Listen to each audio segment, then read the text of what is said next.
Kapag tinapik ka, tapikin mo rin pabalik. Dahil baka may sumpayang ipinapasa.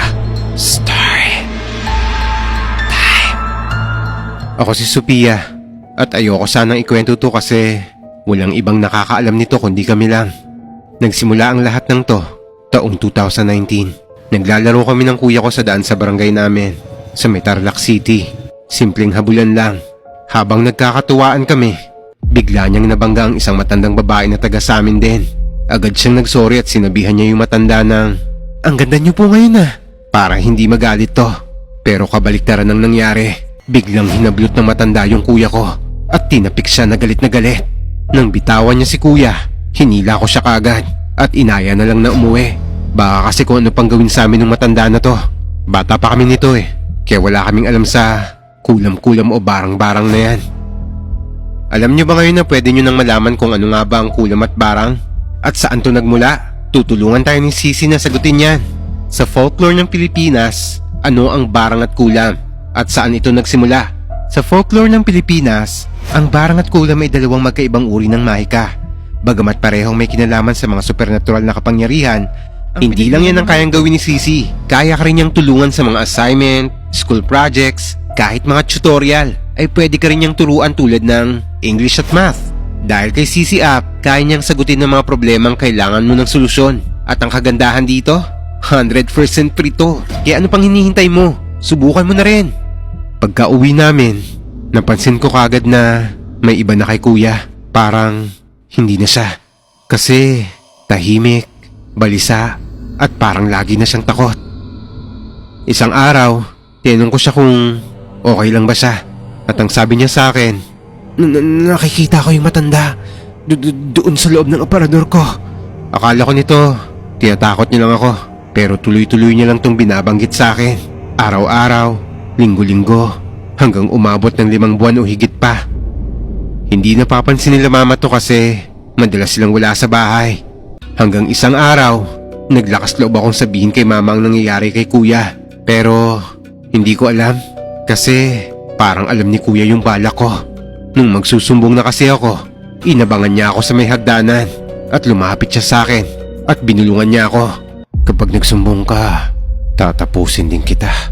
Dahil dito, hindi ako nakapagsumbong kasi nakita ko yung mata niya na seryosong seryoso siya. Hanggang umabot ng 1 taon yung nangyayari sa kanya na ganito. Tapos isang gabi, nakita ko siya sa likod ng bahay. Baliktad ang katawan niya habang naglalakad. Yung kamay niya nasa baba, yung ulo niya nasa taas naman. Tapos parang iniikot niya yung ulo niya. Dito na ako natakot ng sobra, kaya hindi na ako nakatiis. Nagsumbong na ako kila mama, pero hindi ko pinalata sa kanya to. Pero nung sinabi ko na kila mama to, hindi sila naniwala. Sabi nila, wala raw ganon. Hindi raw totoo ang mga kulam o barang. Kaya hindi naniniwala sila mama sa ganito dahil sa relihiyon namin, dahil INC kami. Pero isang gabi, kinuhaan ko si kuya ng video at ipinakita ko to sa kanila. At dito lang sila naniwala sa akin kasi nakita mismo ng 2 mga mata nila. Nagpatawag sila ng manggagamot at palihim lang namin to ginawa. Pinadaan namin sa likod ng bahay yung manggagamot para walang makaalam. Habang ginagamot na si kuya ng manggagamot, ang sabi nito, "Ang init ah! Sobrang init sa bahay niyo!" Takang-taka kami nito kasi naka-aircon naman kami. Hanggang biglang sinapian si kuya at iba't ibang boses ang lumalabas sa bibig niya. Hanggang biglang sinabi sa amin ng manggagamot na, "Matagal nang wala ang kuya mo at hindi na siya maibabalik sa dati." Pagkatapos ng ilang araw na matignan siya ng manggagamot, namatay si kuya. Nung nasa punerarya na kami, habang iniimbalsa mo siya, tinanong kami ng embalsamador, "Nakulam to no? Palata eh. Butot balat na lang siya eh. Saka yung dugo niya, parang orange." Hindi siya sinagot ni mama at hinayaan na lang siya sa tanong niya. Pero itong embalsamador, gusto niyang lagyan ng pako sa ulo si kuya para raw mamatay ang nagkulam sa kanya. Pero hindi pumayag si mama. Diyos na lang daw ang bahala sa kanya. 2 araw pa lang ang lumilipas mula nang mamatay siya. Inaamag na si kuya. Ang dami ng kulang sa katawan niya. Ang bilin sa amin ng embalsamador, huwag na huwag raw namin pabubuksan ang kabaong niya dahil nandun pa raw ang kaluluwa niya.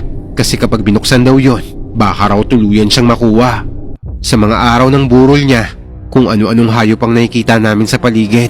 May mga taong gusto ring silipin ang laman ng kabaong niya para lang buksan to, pero hindi kami pumayag. At nung araw ng ililibing na siya, nakita ko yung matandang babaeng nabangga niya. Nakatayo siya sa likod ng puno. Pinagmamasdan lang kami. Hindi ko na lang pinahalata na nakikita ko siya dahil baka may gawin pa siya sa akin. Ilang taon ko tong tinago, kaya hanggang ngayon, bitbit ko pa rin yung bigat na to. Kasi kung hindi ako natakot noon, kung nagsumbong kagad ako kay mama, baka buhay pa ang kuya ko. Baka nabawi namin siya kagad sa matandang babaeng tumapik sa kanya.